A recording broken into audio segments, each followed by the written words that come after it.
ఈ సమయంలో మనం దేవుని వాక్యం నుంచి కొన్ని మాటలు చూసుకోవడానికి మనం ప్రయత్నం చేద్దాం.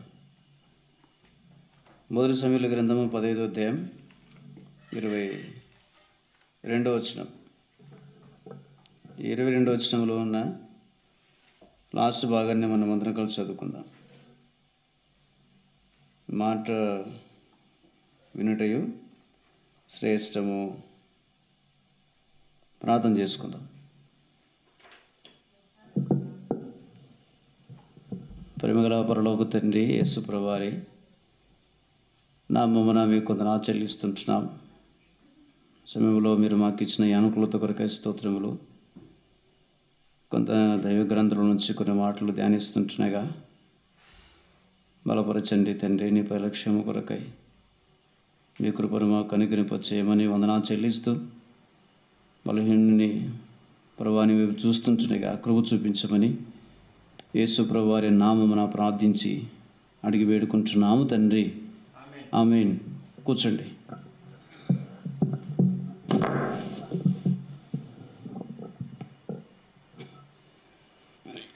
ఈ మొదటి సమయంలో గ్రంథం 15వ అధ్యాయం 22వ వచనంలో మనము చివరి భాగంలో ఒక మాట చూస్తూ వచ్చినాం. మాట వినుట శ్రేష్టము. ప్రభువారు మానవుని ద్వారా కోరేటువంటిది మాట వినుట. దేవుని మాట వినుట ద్వారా ఎన్నో దీవెనలు, ఎన్నో ఆశీర్వాదాలు ఉన్నాయి, ఎన్నో మేలులు ఉన్నాయి. ఎంతైనా కూడా మనము దీవించబడతాం దేవుని మాట వినటం వలన, దేవునికి విధేయత చూపించటం వలన, దేవునికి లోబడటం వలన. దేవుని మాట వినకుండా భిన్నంగా జీవిస్తే అట్లా మనము నష్టపోతాం, మన ద్వారా సంఘం నష్టపోతుంది, మన ద్వారా సమాజానికి కూడా ఎంతో నష్టం కలిగేదిగా ఉంది. అట్లా దేవుని మాట వినకుండా దేవుని వాక్యానికి భిన్నంగా జీవించిన ఒక వ్యక్తిని చూడటానికి మనం ప్రయత్నం చేద్దాం. ఈ భాగాన్ని ఆధారం చేసుకొని యోనా గ్రంథము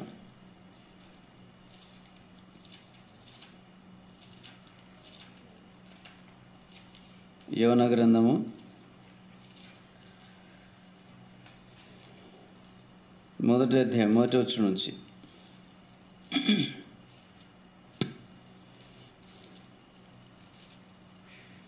యోనా గ్రంథం 1వ అధ్యాయం 1వ వచనం నుంచి. యెహోవాకు అమిత్తయి కుమారుడైన యోనాకు ప్రత్యక్షమై ఇలాగు సెలవిచ్చెను. నినివే పట్టణస్థుల దోషము నా దృష్టికి ఘోరమైన గనుక నీవు లేచి నినివే మహాపట్టణమునకు పోయి దానికి దుర్గతి కలుగునని ప్రకటింపుము. ఇక్కడ యోనాకి ప్రభువారు ఒక మాట చెబుతున్నాడు. నినివే పట్టణస్థుల యొక్క దోషము, వారి యొక్క పాపము, వారి యొక్క అవిధేయత నా దృష్టికి చాలా ఘోరంగా ఉన్నాయి. వారి దగ్గరికి వెళ్ళి నువ్వు ప్రకటించుము అని చెప్పేసి దేవుని యొక్క వాక్కు యోనా దగ్గరకు వచ్చింది. అంటే దేవుని ఉద్దేశం ఏంటిది? నా మాట విను, నా మాట విని నేను పంపినటువంటి స్థలానికి నువ్వు వెళ్ళి వారికి స్వార్థ ప్రకటన చేయి, దేవుని యొక్క మాటలు వారికి తెలియచేయి అని చెప్పేసి దేవుని యొక్క వాక్కు యోనా దగ్గరికి వచ్చింది.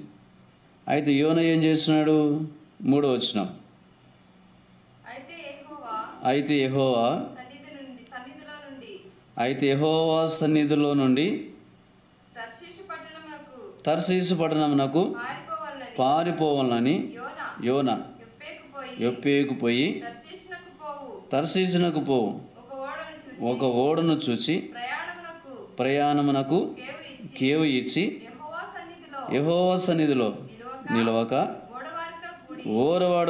ఓడవారితో కూడి తర్షీషునకు పోవుటకు ఓడ ఎక్కెను. ఇక్కడ మనం ఏం చూస్తున్నామంటే దేవుని యొక్క మాట నిరాకరించిన వాడే, దేవునికి అవిధేయత చూపించిన వాడే, వెళ్ళమన్నటువంటి స్థలానికి వెళ్ళకుండా వేరే స్థలానికి యోన వెళ్తున్నట్టుగా మనం చూస్తున్నాం. అంటే మనం చూసిన సందర్భం ఏంది? మొదటి భాగంలో మొదటి సమూయేలు గ్రంథము 15:2 మాట వినుట శ్రేష్టము, లేకపోతే మేలు, ఆశీర్వాదము, క్షేమం. కనుక ఈ వ్యక్తి దేవుని యొక్క మాట వినకుండా, దేవుడు వెళ్ళమన్న స్థలానికి వెళ్ళకుండా వేరే స్థలానికి వెళుతూ వచ్చినాడు. అటు వెళ్ళినటువంటి కారణం బట్టి సంభవించినటువంటి స్థితిగతులు మనం ఎరుగుదు. కనుక ఈ చివరి అంత్య దినాల్లో, దుర్భాగ్యముడి దినాల్లో దేవుని ప్రజలముగా దేవుని మాట విని మనము దీవించబడాలా. మన ద్వారా మన సంఘం, మన కుటుంబం, సమాజం దీవించబడాలి.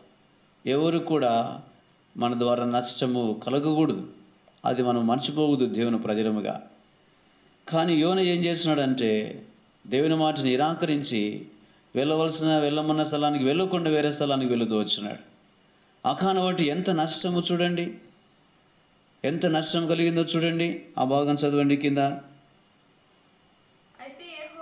4వ వచనం. అయితే యెహోవా సముద్రం మీద పెద్ద గాలి పుట్టింపగా సముద్రమందు గొప్ప తుఫాను రేగి ఓడ బద్దలైపోయే గతి వచ్చింది. చూడండి ఏది నిమిత్తమై? ఈ వ్యక్తి ఎప్పుడైతే దేవుని యొక్క మాట విధేయత చూపించకుండా అవిధేయత చూపించి వెళ్ళమన్న స్థలానికి వెళ్ళకుండా వేరే స్థలానికి వెళుతున్నాడో, దేవుడు ఏం చేసినాడు అంటే అక్కడికి తుఫాను రేపినాడు. అత మాత్రం కాకుండా గాలి తీసుకొచ్చినాడు. అత మాత్రం కాకుండా ఓడ బద్దలైపోయేటువంటి పరిస్థితులు అక్కడికి వచ్చేసేసినాయి. కనుక దీనికి కారణం ఎవరు? యోనానే. ఈ దినాల్లో ప్రియులారా, దేవుని ప్రజలు దేవుని వాక్యానికి భిన్నంగా జీవిస్తున్నటువంటి కారణాన్ని బట్టి, దేవుని వాక్యానికి విధేయత చూపించిన కారణాన్ని బట్టి ఇలాంటి పరిస్థితులు వ్యక్తిగత కుటుంబ సంఘ జీవితాల్లో సంభవిస్తున్నాయి. వ్యక్తిగత కుటుంబ జీవితాల్లో సంభవిస్తున్నాయి. మనం చూస్తున్నాం కదా. దైవ భయం లేక, దేవుని యందు ఏమాత్రం కూడా నమ్మిక ఉంచక, దేవుడు చెప్పినది చేయక, దేవుడు వెళ్ళమన్న స్థలానికి వెళ్ళక, ఇష్టం వచ్చినట్లు చేస్తున్న కానబట్టి ఎంత అలజడి, ఎంత అసమాధానం, లేకపోతే ఎంత నష్టం ప్రియులారా. కనుక మనం చూసిన మాట ఏంది? మొదటి సమూయేలు గ్రంథం 15:22 మాట వినుట శ్రేష్టం, అది ఎంతో మేలు, క్షేమం దేవుని మాట వింటే. కనుక ఈ మనుషుడు మాట వినక చేసిన కానబట్టి ఇదే కాదు, కానీ ఇంకా ఏం సంభవించింది అక్కడ చూడండి. కాబట్టి నావికులు భయపడి ప్రతివాడును తన దేవతను ప్రార్థించి ఓడ సులుకను చేయటకై అందులోని సరుకులను సముద్రములో పాడవేసిరి. చూడండి ఏం చేసినారంట? ఆ ఓడలో ప్రయాణం చేసేటువంటి వారు ఆ ఓడలను సునకలుగా చేయటానికి అందులో ఉన్న సరుకులన్నీ తీసి సముద్రంలో పడవేస్తున్నారు. ఎంత నష్టం చూడండి. ఎంతో కష్టపడి తిని తినక వారి కుటుంబ క్షేమ కొరకై, పిల్లల కొరకై, భార్యల కొరకై, భర్తల కొరకై ఎంతో కష్టపడి సమకూర్చుకునేటువంటి సరుకులు వారు ఏం చేస్తున్నారంటే తీసి సముద్రంలో పడేస్తున్నారు. ఈ రీతి నష్టపోవడానికి కారణం ఎవరు? యోనా. ప్రియులారా, దేవుని మాట వినింటే, దేవునికి విధేయత చూయించింటే ఈ పరిస్థితి సంభవించేటువంటిది కాదు. ఇట్లా నష్టపోయేటువంటి వారు కారు. కనుక దేవుని దాసులముగా, దేవుని ప్రజలముగా, దేవుని ఎరిగినటువంటి వారముగా దేవుని మాట వినేది మనం నేర్చుకోవాలి. దేవుని విధేయత చూపించేది మనం నేర్చుకోవాలి. దేవునికి మనం లోబడిది నేర్చుకోవాలి. దేవుడు ఎంతైనా కూడా మనల్ని దీవించడానికి ఇష్టపడతాడు. ఆయన మనల్ని వర్ధిల్లింపజేయడానికి ఇష్టపడతాడు. దానికి భిన్నంగా జీవించినామా? మనము కాకుండా మన ద్వారా అనేకులు నష్టపోతారు. కనుక ప్రభు దేశం ఏంటంటే అనేకులు మన ద్వారా ఆశీర్వాదం పొందాలని, అనేకులకు మనం మేలు కలిగించేటువంటి వారంగా ఉండాలని ప్రభువారు మనల్ని ఏర్పరచుకున్నాడు. ప్రభువారు మనల్ని కోరుకున్నాడు. ప్రభువారు మనల్ని విమోచించినాడు. ప్రభువారు మనల్ని తన సొత్తుగా చేసుకున్నాడు. ఈ విషయాన్ని మనం ఎప్పుడు కూడా మనం మర్చిపోకూడదు ప్రియులారా. ఈ విషయాన్ని మర్చిపోయి భిన్నముగా మనం ప్రవర్తించడానికి మాత్రం కూడా మనము ప్రయత్నం చేయకూడదు.